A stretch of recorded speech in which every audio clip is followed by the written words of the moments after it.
Let's get back into the nuclear debate and the way some of the world's most ardent environmental activists, leading green campaigners, have swung in behind nuclear because it's essential if we're to properly power the world while cutting emissions close to zero. You met a couple of them last year in my documentary Going Nuclear, including Zion Lights, a mother and green campaigner in the UK who trumpets the expansion of nuclear power in Britain and around the world to reduce greenhouse gas emissions. Zion is a former Extinction Rebellion activist, and she's heading to Australia in a few weeks to speak at a Conservative conference. So I caught up with her a short time ago and asked her what a radical environmentalist will tell a Conservative conference. Well, I'm coming to talk about nuclear energy, as I'm sure you can imagine. There's actually a lot of interest and debate about that in Australia at the moment, which, I think is well past its due date sort of thing. And I found a lot of support among people from different groups there, and I'm just really keen to come and have conversations. They're really keen to have me. I think it's really good to have discussions with people who may not necessarily be aligned on with every debate, but then, who does agree on everything anyway. I'll come back to the Australian debate, but of course nuclear has been prominent in the UK recently as well, with the outgoing Prime Minister Boris Johnson just last week really lamenting the fact that the UK had dropped the ball on nuclear power, on nuclear investment over the past couple of decades. Here's some of what he had to say. I will diagnose the problem. It's called myopia. It's called short-termism. It's a chronic case of politicians not being able to see beyond the political cycle. For 13 years, the previous Labour government did absolutely nothing to develop this country's nuclear industry. They said it didn't make economic sense. Well, Zion, that's Boris Johnson basically singing from your hymn book there. This is the sort of thing you've been pointing out for quite a while. Will the UK catch up now with additional investment in nuclear energy? I really hope so, Chris. I mean, it's worth pointing out that we have had this government for 12 years, so previous politicians before Boris Johnson have also dragged their feet. I think this was his best idea, really. He's planned these 8 reactors. He wants these 8 reactors, but now that he's stepped down, he has said very clearly to the new incoming Prime Minister, Liz Truss, please make sure you continue with this plan, because as you know, it takes some time to get these things going, these projects moving. And we think she has agreed. She really likes fracking. She talks about fracking a lot. Nobody's quite sure on nuclear, but I'm really hoping that they stick to the plan, they carry out the plan, because, the way that you make nuclear faster to build and cheaper is to just build the things. We've got an energy package for £170 billion that's just been announced. I don't know if you've seen that. That's to help cap energy prices, because we are struggling so much. So actually, if you think about it, one Hinkley Point C, one nuclear power station costs 27 billion. So this is the cost of six power stations that could provide over 70% of our electricity. So this investment really needs to be put in, instead of just thinking, well, it's too expensive. It's not too expensive when you look at it in context.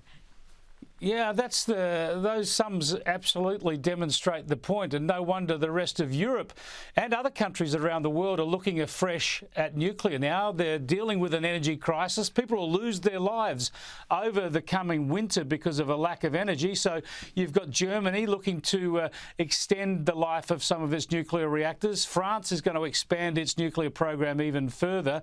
And of course, over in Japan, they're looking at revamping their nuclear options as well. So this argument you've been running for years, Zion, it's really turning sharply now because of the energy crisis, because the facts have demonstrated the need. Exactly. And people have suddenly started thinking about energy security and energy resilience, which, I mean, again, we've been myopic. We could have sort of been aware of this before. Some countries have done it better than others. France, for example, we haven't been so great, but I feel like we are at least finally catching up now. And you've got Germany, who phased out 11 reactors, because of Fukushima back in 2011. They decided to phase it all out. And now they're looking at trying to stop those final 3 being decommissioned. So they've spent billions shutting down good working nuclear power plants, saying the workers are going to have to go home and not have jobs. And now they're finally sort of reluctantly because it's the Green Party is in charge there, and they're very anti-nuclear, but they're very reluctantly changing their minds, because even the German public has now shifted its perspective, and most Germans are saying we want those to come back online. They do not want to, you know, freeze this winter. And it's become a saying over here in the UK, where people just say to each other when they're worried about these rising costs, they say to each other, well, we hope for a warm winter. It's become a bit of a dark joke now, which is, it's going to be interesting either way across Europe to see how we cope. Indeed. How ironic, hoping for some global warming because of the lack of power over the coming winter. Let's go to the Australian debate that you're going to march into in a few weeks' time. The coalition, the right of centre parties here who have just lost government, are now saying they want to investigate nuclear. They're open to looking at nuclear after investigations here. I don't know why they don't just get straight on with it, but the new Labor federal government, they're mocking this. They say nuclear is not a cost-effective option for Australia. Here's the opposition climate and energy spokesperson on this program last night. Most of our allies, indeed all of the G20, have legal permission to consider nuclear. Australia does not. The Prime Minister, in the midst of an energy crisis, is mocking the possibility of us looking at a form of technology that produces 10% of energy across the world today that is irresponsible. Zion, do you think even the left of centre Labor Greens government in this country will have to consider nuclear in the end if it wants to get to net zero? Absolutely. I mean, you've seen it happen here, and I mean, things have had to get quite bad here for it to happen. But you know, that's something that you may also face one day. When I started out 3-4 years ago, the feeling was very anti-nuclear, and the polls showed that people were very anti, and politicians I spoke to were anti from all parties, and the same was true of journalists and editors. So that has shifted a lot in just a few years, because that's what happens when people realise what happens when the light doesn't come on. What happens when you have planned blackouts? So we have planned blackouts here as a kind of contingency plan for January, February. You know, when the coldest, darkest months here. Businesses will have to basically just not be able to use electricity. So the plan is sort of, you know, make sure the hospitals are running, make sure the essential services are running, but it may be that ordinary households are affected. We don't know yet, but those plans have been put in place for the first time.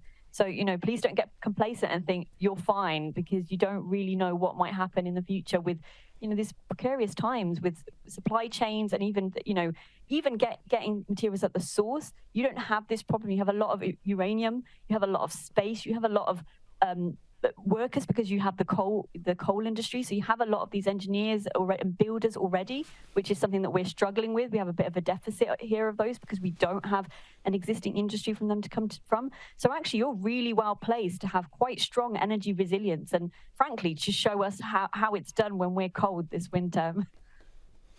Energy security is absolutely everything. Thanks for joining us again, Zion. I look forward to catching up with you when you're in Australia.